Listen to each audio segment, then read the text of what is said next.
Le 7 mai, à la basilique du Saint-Sépulcre de Jérusalem, a été célébrée la fête de l'invention, c'est-à-dire de la découverte de la Sainte Croix du Christ par Sainte Hélène. Cet événement a ouvert la voie à la dévotion de nombreuses reliques dans le monde entier. Le dimanche 5 mai, les chrétiens catholiques ont célébré le centenaire de la procession de la Sainte Vierge du Mont Carmel. Des milliers de fidèles sont venus à Haïfa de toute la Terre Sainte pour accompagner la statue de la Vierge au monastère de Stella Maris. Pour les 135 ans de son décès, une célébration à la mémoire du père Alphonse Ratisbonne, fondateur de la congrégation de Notre-Dame de Sion, a eu lieu à Ein Karem, dans les collines de Judée.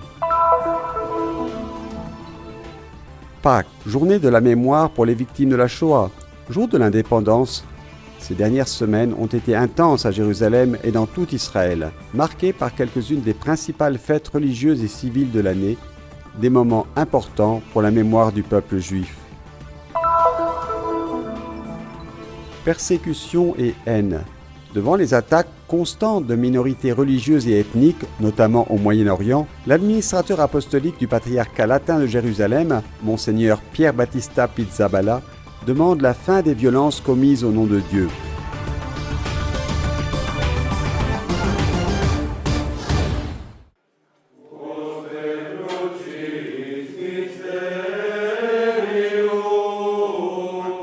La vraie croix. Une découverte importante qui est célébrée à Jérusalem le 7 mai, le seul endroit au monde après la réforme liturgique de 1969, exactement au même endroit où elle a été découverte, dans la basilique du Saint-Sépulcre. San Rufino che racconta come è avvenuto questo ritrovamento. Saint Rufin nous raconte comment elle a été retrouvée par la reine Sainte Hélène qui, suite à une vision, s'est rendue ici à Jérusalem et a identifié le lieu. Les croix retrouvées sont au nombre de 3. Une femme noble est guérie à la 3e tentative lorsqu'elle touche la vraie croix. Une autre source de la tradition parle à la place d'un homme mort ressuscité avec la vraie croix. Parla invece di un morto che viene risuscitato a contatto con la vera croce. Avec le recouvrement de la Sainte Croix en 327 naît la dévotion à la relique. En fait, celle-ci a été divisée et, selon l'histoire de Saint Rufin, la reine Hélène a envoyé des parties de la croix aux principales églises de cette époque, Constantinople et Rome, où il est encore possible d'adorer des fragments. Una parte invece la Il fit fece recouvrir d'argent la partie qui est restée ici. À cette occasion, on raconte l'histoire de Saint Rufin. Le titre placé au-dessus de la croix dans les 3 langues a également été retrouvé. Jésus, Nazaréen, roi des Juifs. 3 lingue, Gesù Nazareno, il re dei Giudei. Alors que les traces de la partie conservée à Jérusalem ont été perdues lors de la conquête de la ville sainte par Saladin, de nombreux fragments et éclats ont déjà été prélevés dans les années qui ont suivi la découverte, comme en témoigne Cyril de Jérusalem dans ses catéchèses. Le bois de la croix est maintenant réparti partout sur la terre en petits fragments. Une messe solennelle pour réfléchir et méditer sur ce qu'est le mystère de la croix en tant qu'instrument du salut. De quoi nous glorifions-nous et de quoi devrions-nous nous glorifier ? A demandé le Père Custode pendant l'homélie. Dice San Francesco, ci possiamo gloriare quando noi Saint François nous dit que nous pouvons nous glorifier lorsque nous portons la croix de notre Seigneur Jésus-Christ, que nous vivons nos infirmités avec patience, que nous suivons Jésus-Christ avec toutes les difficultés de la vie quotidienne, et que nous le faisons en sachant que de cette manière, nous revivons le mystère d'humiliation et d'abaissement, mais aussi d'exaltation et d'élévation que fut la croix. esaltazione e di innalzamento che è stato la croce. À la fin de la célébration, les fidèles ont fait 3 tours en procession autour de l'édicule du Saint-Sépulcre. Après la bénédiction, ils ont pu vénérer la relique de la Sainte Croix, signe d'espoir et instrument du salut.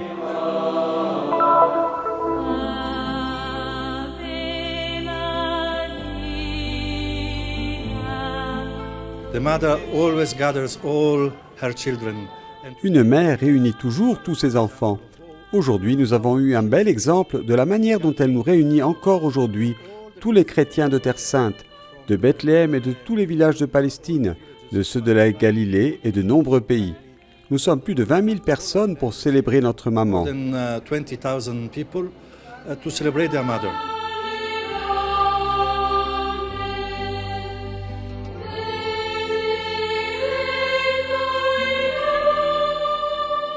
La procession traditionnelle, connue sous le nom de Talat el-Adra, a commencé dans le centre de Haïfa et s'est dirigée vers le monastère Stella Maris sur le mont Carmel. Des milliers de chrétiens ont pris part à cet événement populaire en chantant et en célébrant, tandis que d'autres traînaient la charrette portant la statue de la Vierge sur le mont.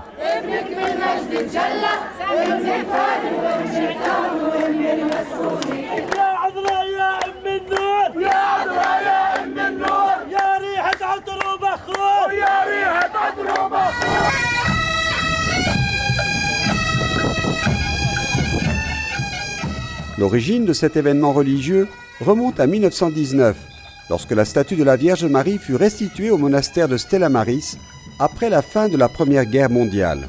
Un moyen pour les chrétiens de Haïfa d'exprimer leur gratitude envers la Vierge du Mont Carmel pour sa protection de la ville pendant la guerre. La Vierge est toute ma vie, ce qui signifie que je lui donne toute ma vie, mes enfants, mon mari, ma maison et ma famille. Et tant que Dieu me donnera de la force, je viendrai ici chaque année.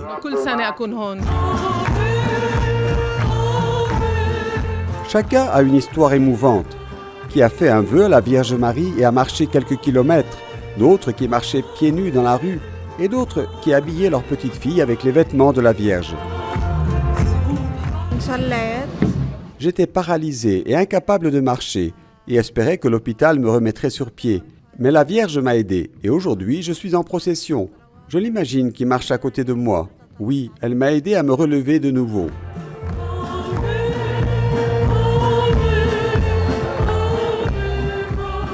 L'année dernière, nous avons participé à cette profession et nous avons juré que si une fille nous était née, nous l'aurions habillée avec la robe de la Vierge. Nous venons chaque année à la procession mariale.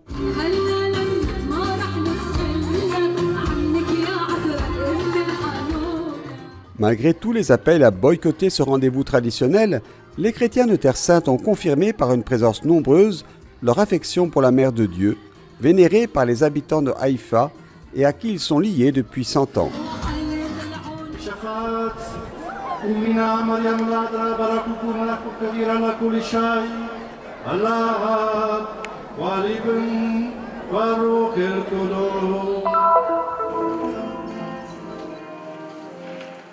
Sur les collines de Judée, à environ 8 km de Jérusalem, dans la ville d'Ain Karem, le site de la visite de Marie à Élisabeth et de la naissance de Jean-Baptiste, se trouvent les branches masculines et féminines de la congrégation de Notre-Dame de Sion. Leurs fondateurs sont deux frères, le père Théodore et le père Alphonse Ratisbonne.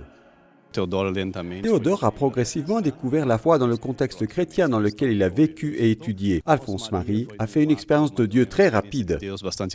Nous sommes nés, comme l'a dit le frère Elio, à partir de l'expérience de Alphonse Ratisbonne, qui a eu cette manifestation de Marie le 20 janvier 1842. Et Sion, parce que Sion, c'est le nom biblique de Jérusalem. Lorsque le père Théodore, son frère aîné, a cherché un nom pour la congrégation, il a ouvert la Bible et il a trouvé le nom Sion.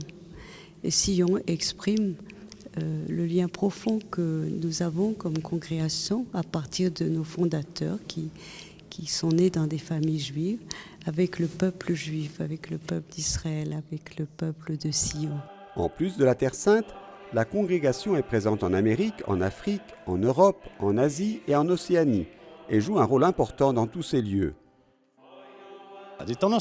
Aujourd'hui, nous sommes dans des collèges, dans de nombreuses paroisses. Nous avons des cours liés à l'enseignement universitaire. Par conséquent, dans les endroits où nous nous trouvons, nous opérons de la première année de la catéchèse à la dernière année de la théologie, afin de sensibiliser le monde chrétien à partir de sa propre origine, de sa base juive.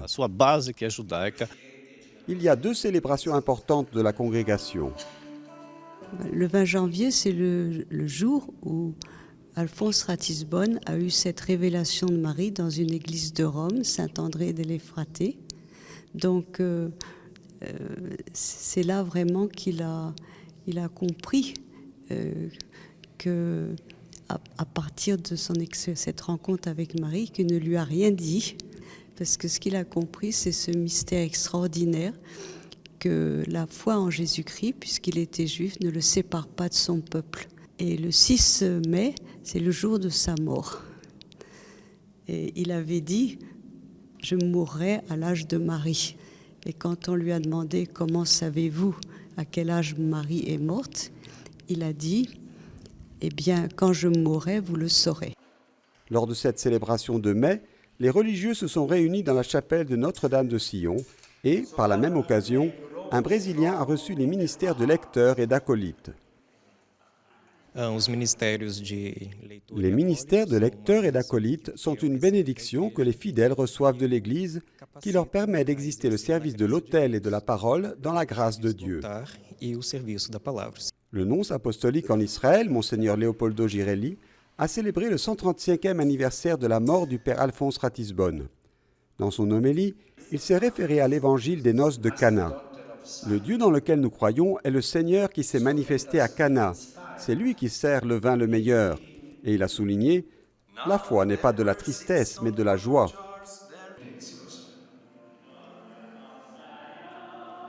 Joie exprimée dans la vie de qui un jour a dit oui au plan de Dieu dans cette congrégation. Je me sens honoré de faire partie de la congrégation des religieux de Sion, car elle appartient à l'Église et a pour mission de témoigner de la charité divine, de l'amour de notre Seigneur Jésus-Christ pour le peuple d'Israël.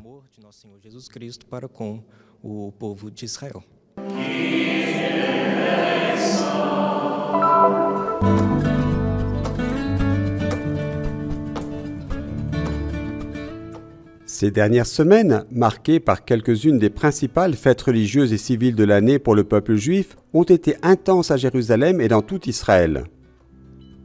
Pâques, du soir du 19 au 26 avril, est l'une des fêtes juives les plus importantes.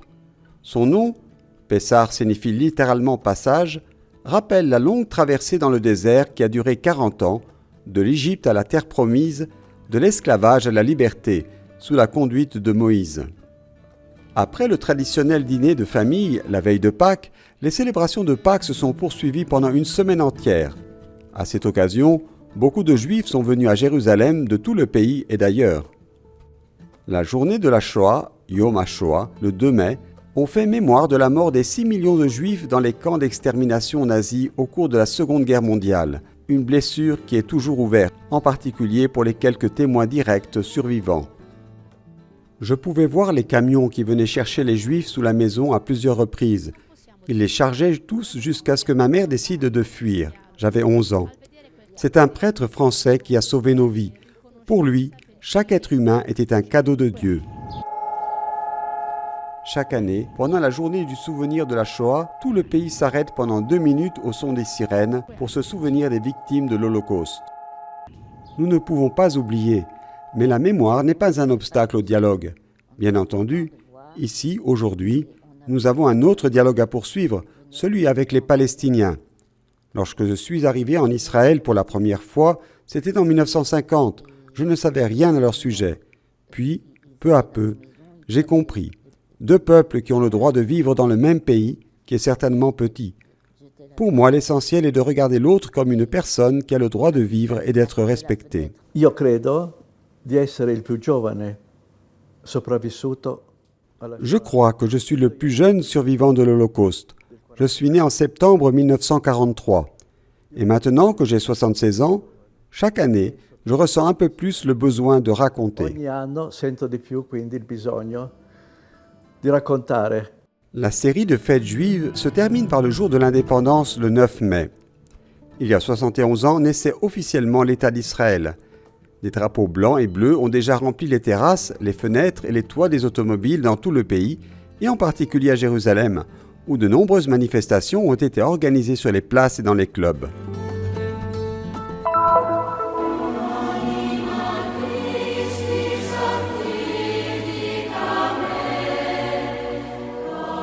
I remember when Daesh entered in Iraq, in Nineveh, they said, or you convert or you go away, otherwise you kill you.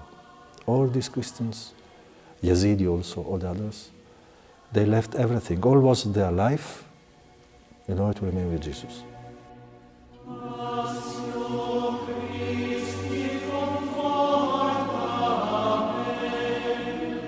We saw in Sri Lanka more than 300 people killed. Not just people, Christians. This is something terrible that we have to condemn, first of all. We cannot accept these things.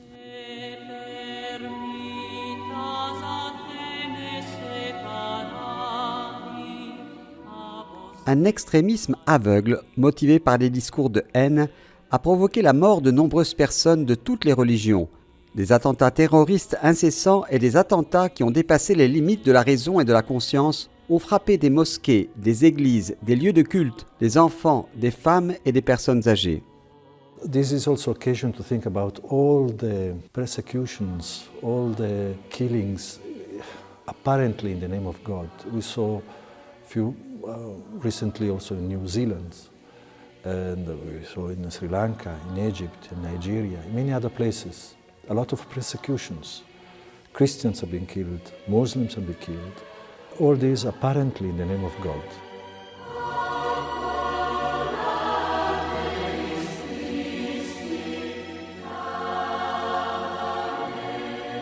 We have to look at God as the Father of all first. And we have to teach and work for, as also the Pope is saying, for the fraternity among all of us. We have to strengthen all those that united us. And we cannot permit anyone to use the name of God in order to kill. Le pape François a appelé à la coexistence pacifique et à ne pas céder à la folie terroriste, soulignant que les plus pauvres et les plus vulnérables ont été victimes de ces brutalités atroces. Il a également ajouté que la religion ne soit pas exploitée et risque, en admettant la violence et le terrorisme, de se nier.